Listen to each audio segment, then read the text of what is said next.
اعوذ باللہ من الشیطان الرجیم بسم اللہ الرحمن الرحیم الحمد للہ رب العالمین والصلاة والسلام علی اشرف الانبیاء والمرسلین وآلہ الطیبین الطاہرین اعوذ باللہ من الشیطان الرجیم۔ ہماری گفتگو چل رہی تھی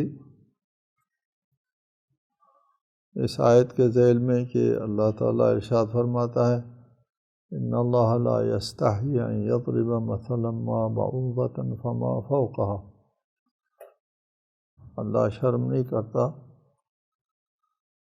مچھر کی مثال دیتے ہوئے یا اس سے کمتر کی مثال دیتے ہوئے اللہ شرم نہیں کرتا۔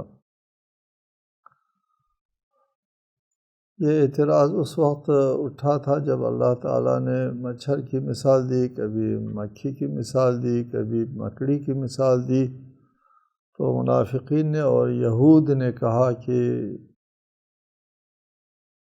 ماذا اراد اللہ بہذا مثلا، یہ کیسے مثالیں ہوئی، مچھر کی ایک چھوٹی سی مخلوق کی مثال دیتے ہیں۔ تو اللہ ارشاد فرماتا ہے کہ اللہ کو اس میں حیا نہیں ہے کہ اللہ تعالیٰ کی مخلوق، خواہ وہ مچھر ہے یا مکھی ہے یا مکڑی ہے، وہ اپنے خالق کے اوپر دلالت کرنے اور اللہ تعالیٰ کی نشانی ہونے میں ہاتھی سے کمتر نہیں ہے، بلکہ اس میں وہ ساری باتیں موجود ہیں مچھر میں، مکھی میں، جو ہاتھی میں ہے۔ ہاتھی میں جیسے دماغ ہے، اعصاب ہے، اس کے اعضاء ہے، جوارح ہے، ارادے ہیں، اس کے کھانے پینے کے، ہضم کے، قوہ دافعہ، جاذبہ، جو کچھ ہے، جو کچھ ہاتھی میں ہے وہ سب مچھر میں ہے۔ البتہ دو چیزیں مچھر میں زیادہ ہے، دو پر زیادہ ہے۔ یہ ہاتھی میں جو سونڈ ہے اس کی جگہ مچھر کے بھی سونڈ ہوتے ہیں، جس سے ذرا وہ دستی ہیں وغیرہ، دو پر مچھر میں زیادہ ہے ہاتھی سے۔ تو محسوس پرست لوگ کسی کے وجود کو اس میں ہڈی اور گوشت زیادہ دیکھ کر کے اس چیز کو بڑی سمجھتے ہیں محسوس پرست لوگ، جبکہ خالق کی نظر میں اس کے تخلیقی جو کارنامے ہیں وہ مچھر میں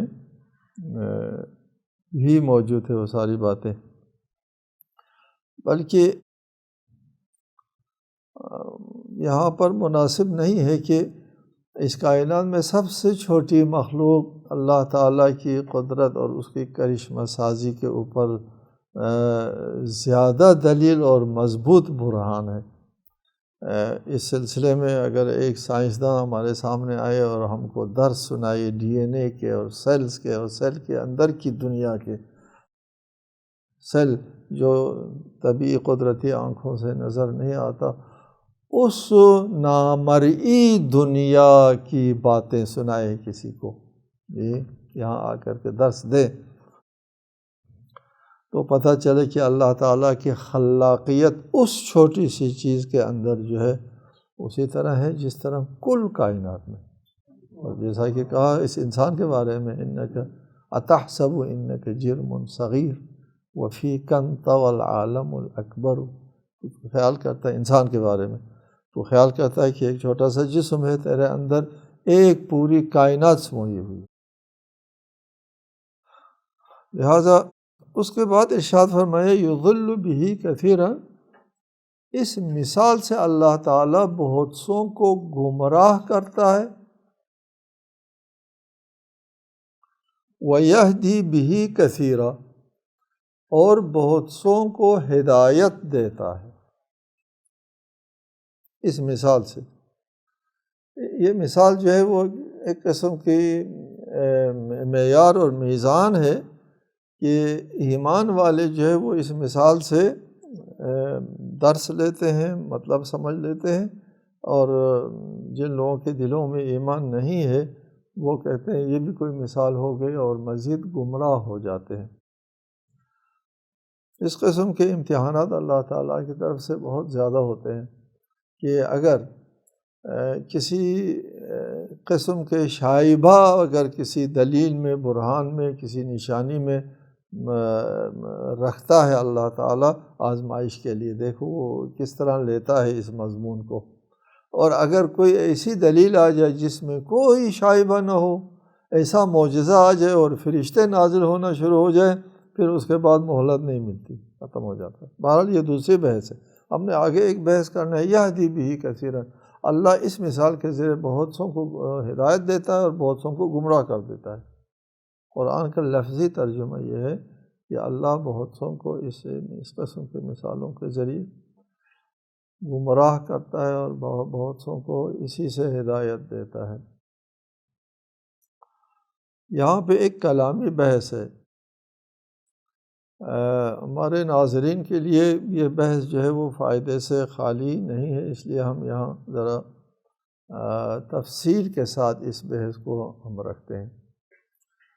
کلامی مکاتب ہیں مسلمانوں میں، کلامی سے مراد کلامی مکتب، فقہی مکتب جدا ہے۔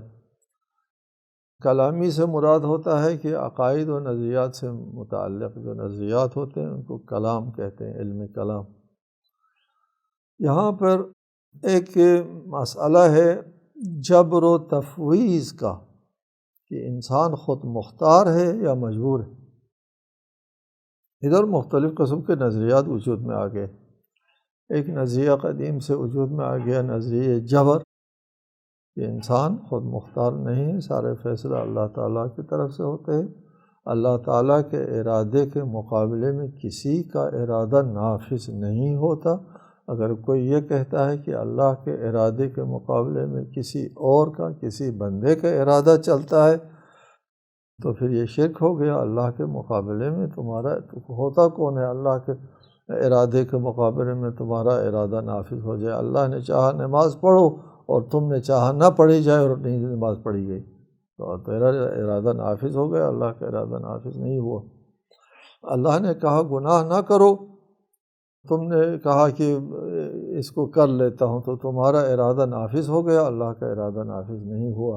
نہیں، ایسا نہیں ہے، ہر جگہ اللہ کا ارادہ چلتا ہے۔ یہاں نظریہ جبر کے سلسلے میں 3 قسم کے نظریے ہیں مسلمانوں میں۔ پہلا یہی نظریہ جبر ہے کہ اللہ تعالیٰ کا ارادہ کار فرما ہوتا ہے، بندے کا ارادہ کار فرما نہیں ہوتا۔ یہ مسلمانوں کے ایک مکتب فکر کا نظریہ ہے کلام میں، ایک جبر سے متعلق۔ جبر کا ایک اور نظریہ ہے، نظریہ وحدت الوجود، کہ اس کائنات میں صرف ایک وجود ہے، اس کے علاوہ کوئی دوسرا وجود ہو نہیں سکتا، وہ اللہ کا وجود ہے، اور جو بھی آپ غیر اللہ تصور کریں گے وہ در حقیقت اللہ ہے۔ آسمان، زمین، باقی شجر، مجر، حجر، یہ سب اللہ تعالیٰ کے مظاہر میں سے ہیں۔ حقیقی وجود صرف اللہ تعالیٰ کو حاصل ہے، غیر اللہ کے نام سے کسی چیز کو وجود حاصل نہیں ہے۔ ایک وجود حاکم، جب وجود ایک حاکم ہے، میرا وجود نہیں ہے۔ یہاں سے بعض تصوف جو وحدت الوجود کے قائل ہے، انہوں نے نعرہ لگانا شروع کر دیا، انا العابد و انا المعبود و انا الخالق و انا المخلوق، میں عابد بھی میں ہوں، معبود بھی میں ہوں، خالق بھی میں ہوں، مخلوق بھی میں ہوں۔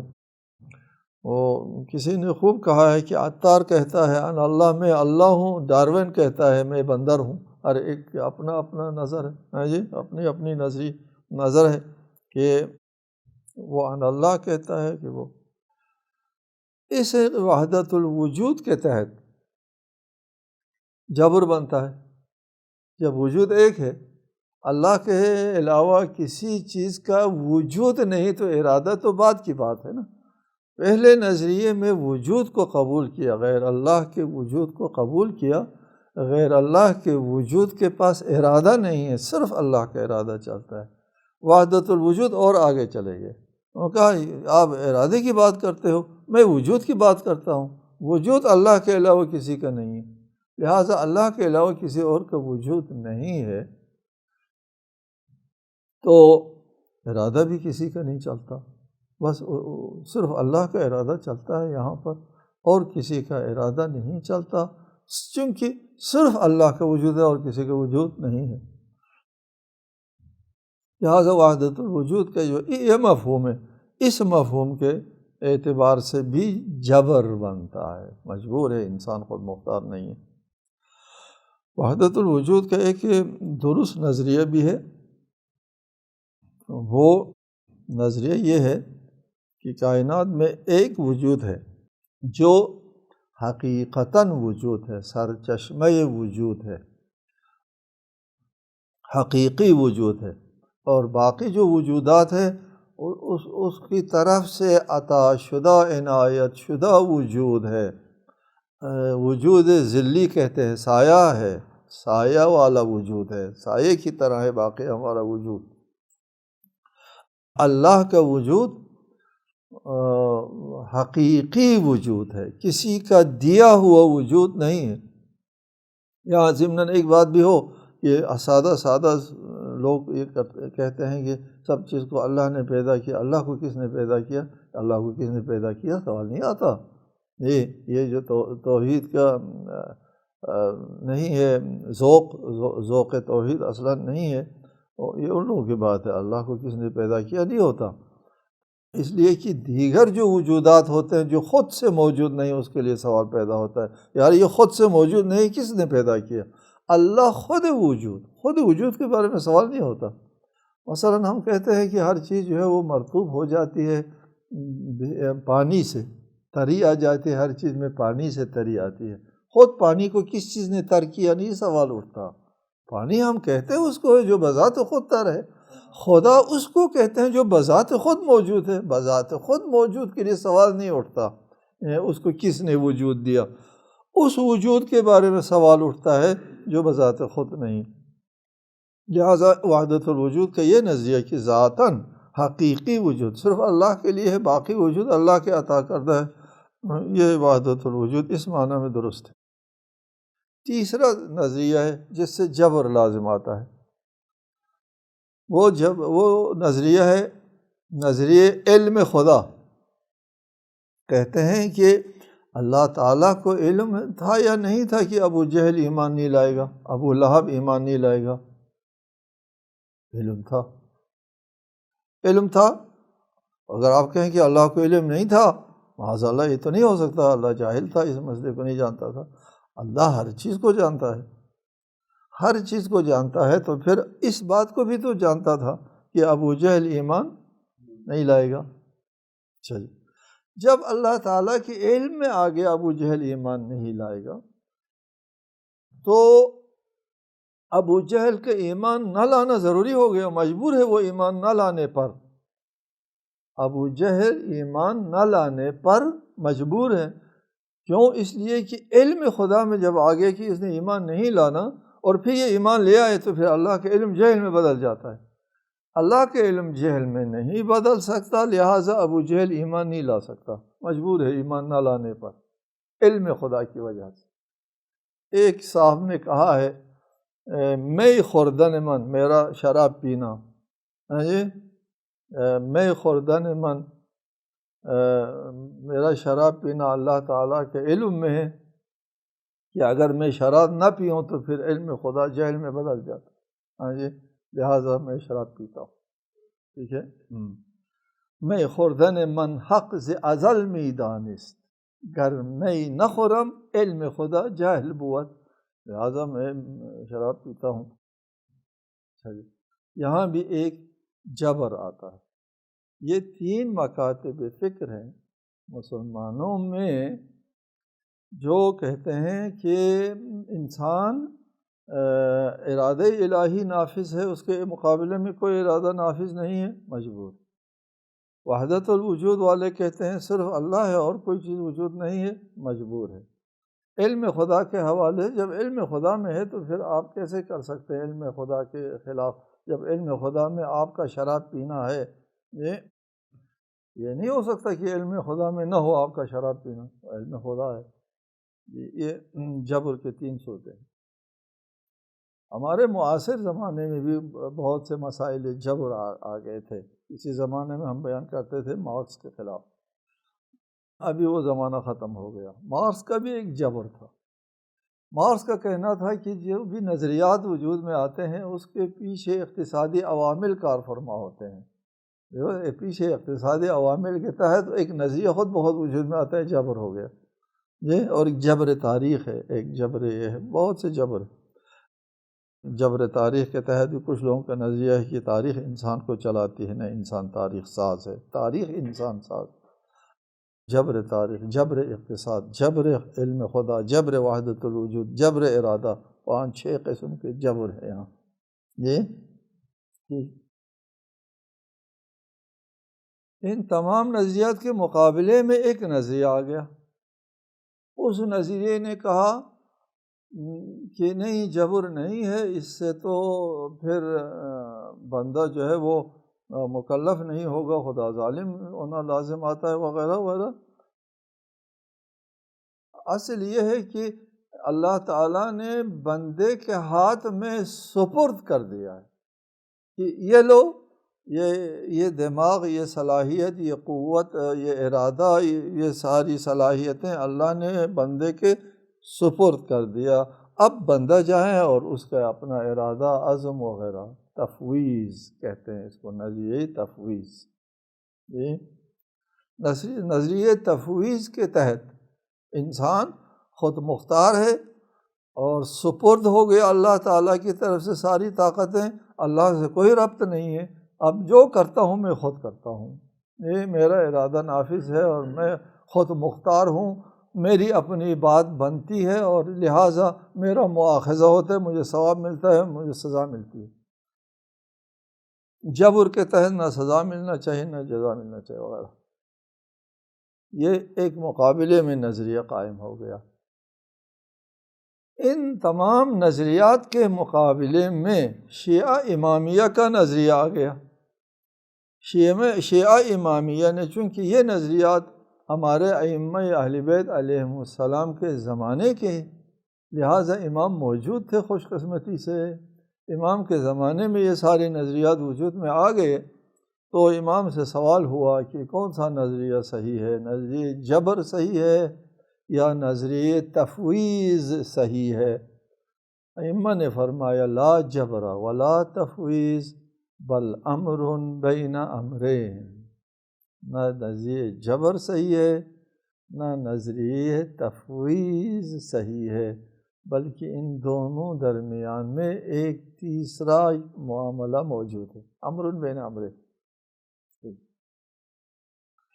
نظریہ جبر کے سلسلے میں ہم یہاں پر کلامی بحث نہیں چھیڑیں گے، پیش کرتے ہیں اور پھر ہم اپنا نظریہ پیش کرتے ہیں، صرف کسی نظریے کی رد کرنے کی ضرورت نہیں ہے، ہمارے نظریے پیش کرنے میں کرنا ہی کافی ہو جاتا ہے۔ امر بین امرین کیا چیز ہے اس کے اوپر تھوڑی سی روشنی ڈالتا ہوں تاکہ سارے مباحث جو ہے وہ سامنے آ جائیں۔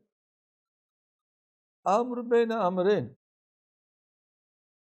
یہ ہے کہ نہ جبر کے تحت انسان بے بس ہے، بے بس نہیں ہے، نہ تفویض کی طرح اللہ بے بس،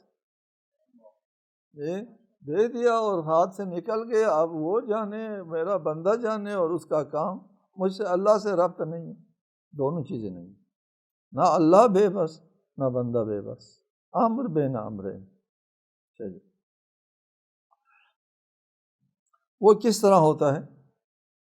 معصومین نے، ہمارے ائمہ علیہ السلام نے فرمایا کہ طاقت، قوت، استعداد، کرنا اور نہ کرنا دونوں ہماری قدرت میں ہے نا، یہ کس نے دیا ہم کو؟